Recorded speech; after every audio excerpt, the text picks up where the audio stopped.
What is up, guys? Welcome back to S3M2 Football and welcome to today's football preview video.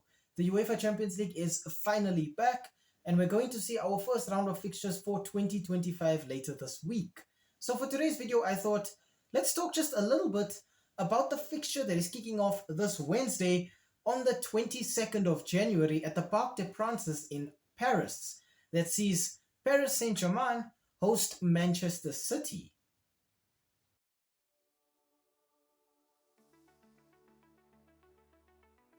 We kick things off here with the home side being PSG. The last 5 matches for the Parisians have ended in 5 wins. PSG's last match was a 2-1 win away at Lens in the Ligue A, and in their last 5 matches, PSG have scored 10 goals and conceded 5 goals. The first player I've got to talk about for PSG has got to be French right winger Ousmane Dembele. In 22 appearances, Dembele has scored 11 goals and provided 7 assists. For me, Ousmane Dembele is a real firecracker kind of player. He's quick, he's very dynamic, he's always running on the ball and off the ball as well, and he's very two-footed. Ousmane Dembele is the kind of player who can operate with the same kind of efficiency on the right wing as he can on the left wing. Next up, I want to talk about a bit of a creative force in the heart of PSG's midfield in Portuguese central midfielder Vitinha. In 24 appearances, Vitinha has 3 goals, but I'd like to talk just a little bit about his passing and his ability to just influence the game through its build-up. Vitinha likes to control the game in that attacking third, and he's the kind of player that PSG look to just provide the front line with the final ball. And finally, I want to talk about Italian goalkeeper Gianluigi Donnarumma. In 19 appearances, Donnarumma has 6 clean sheets and he has conceded 17 goals. In Donnarumma, I think PSG have a very stable goalkeeper, a player who's very agile, he's very strong, he's got good reflexes, and I think the rest of the team trust him in their box between the sticks. Tactically for PSG, I think Coach Luis Enrique is going to want his team to play counter-attacking football. PSG are very good at hitting teams on the break out wide, but they have proven that they can play possession-style football as well. To that end, I think we will see PSG lining up in a 4-3-3 formation. The wingers will be looking to just give them a bit of pace on the wings, and the front three would be completely interchangeable. So a player might pop up on the left wing in the first 20 minutes and then be on the right wing in the last 20 minutes. And you'll see that player operating with the same kind of efficiency as when they started the match. I think the role for the midfield at PSG is to just win the ball back and try and cycle it forward to that front line as soon as possible. Let them do all of the running, let them take the players on, and for the midfield, it's all just about finding the space, making those late runs into the box, and getting on the end of the ball and hitting the back of the net. This team is finally fully fit, and I think now we'll see the best of PSG.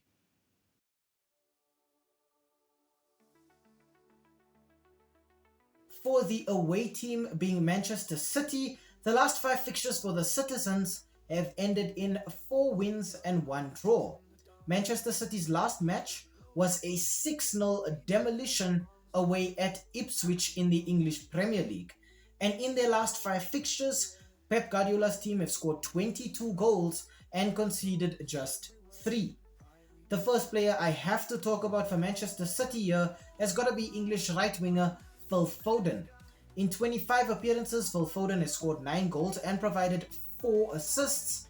And for me, Foden is slowly but surely starting to become a bit of a 1v1 expert. He's very good at taking players on, and then he can either go out wide and deliver across to one of his teammates, or he can cut in, dribble through some more players, and then take a shot and score an incredibly gorgeous goal in the process. In the heart of the midfield for Manchester City, I'd like to talk just a little bit about Serbian central midfielder Mateo Kovacic. In 23 appearances, Kovacic has scored 4 goals and provided 1 assist. And at Manchester City, we've seen Kovacic being deployed as a kind of holding midfielder.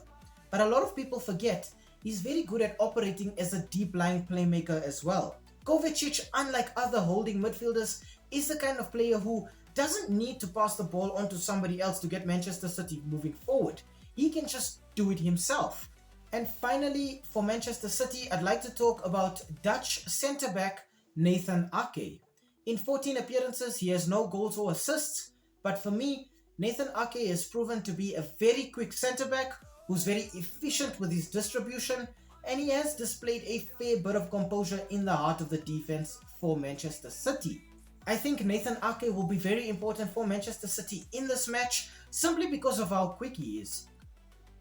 Tactically, for Manchester City, I think Coach Pep Guardiola is going to want his team to stick with their strengths, and that means playing their standard possession style of football. Manchester City have proven that they can play on the counter attack, but they really like to have the ball at their feet. And to achieve that, I think Guardiola is going to line his team up in a 4-2-3-1 formation. The wingers will be looking to just stretch the opposition as wide as possible and create little pockets of space for the midfielders to then run into. You'll then see them either looking to pass the ball to these midfielders, just building up with short passes, or looking to switch the ball to the opposite wing with a long diagonal. I think players like Phil Foden, Jeremy Doku, and Savinho are very, very good at this. The midfield pivot will probably consist of any combination of Bernardo Silva, Ilkay Gundogan, and Mateo Kovacic. With these three players, City have a good balance of attack and defense. One thing is for sure though, Kevin De Bruyne will be operating in that number 10 playmaker role, just looking to provide the final ball to the centre forward who's probably going to be Erling Haaland. Manchester City have finally learned how to adapt to the absence of Rodri, and it could not have come at a better time for the citizens.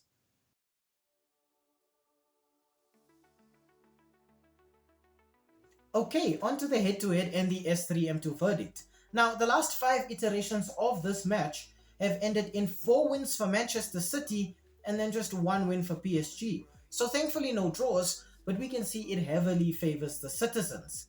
In terms of goal output, Manchester City have scored 7 goals, while PSG have scored just 4 goals. So there as well, we can see that the stats really favor Pep Guardiola's team.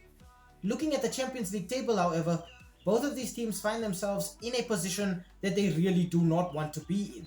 Manchester City are 22nd with just 8 points, while PSG are 25th with just 7 points. Both of these teams realize that they have now hit crunch time in the Champions League and there can only be one winner, unfortunately. Worst case scenario, we do see a draw, but I don't see that happening in this one. PSG have been without Ousmane Dembele in their last 2 matches, and while those were not very important matches, just to keep the fans calm, I do know that they told everybody that it was because of a viral infection. Whether that is true or not, Ousmane Dembele comes into this match very, very well rested. Regardless of whether it is Dembele getting the goals or assists, PSG will be looking to attack at breakneck speed, and it will be high-octane attacking action from this team all the time. For Manchester City, we've seen players finally returning from injury. Centre-backs like Nathan Ake, Manuel Akanji, and even Ruben Dias missed large chunks of the season, and as a result, City looked very, very vulnerable in the heart of their defense. These players are now back, and Ruben Dias coming back into this team has really sort of boosted the morale and the performance of everybody at Manchester City. Offensively, Phil Foden has started to hit form for this team. He scored braces in back-to-back matches, and I think now everybody is expecting him to pull something special out of the hat in this one as well. And it could not have come at a better time, because this is now the period of the season where City need to pick up as many points as possible, both domestically and on the European stage, and Phil Foden is that kind of big name player who can get you those points. Thankfully, both Pep Guardiola and Luis Enrique have proven that they can win the Champions League. In fact, both have won the treble with Barcelona, and Pep Guardiola went one further, winning the treble with Manchester City as well. So they are very experienced in this competition, and they know exactly what is expected of them. My score prediction for this one is going to be PSG 1, Manchester City 2. I think somehow, by hook or by crook, Manchester City and Pep Guardiola are able to mastermind a win against PSG. This PSG team that has been so good at home, so good coming into this match, so good without their star player of Ousmane Dembele. I think when we look at PSG as well, their counter-attacking style is the antithesis to Manchester City's possession style. But I think with PSG, the players are still too young, too unrefined, and I think at times they do really suffer from a lack of confidence, and that is why PSG suffer. They don't have a leader in this team who can just sort of inspire everybody from the front, and at times it really shows. And I think City will be looking to exploit that as soon as they possibly can.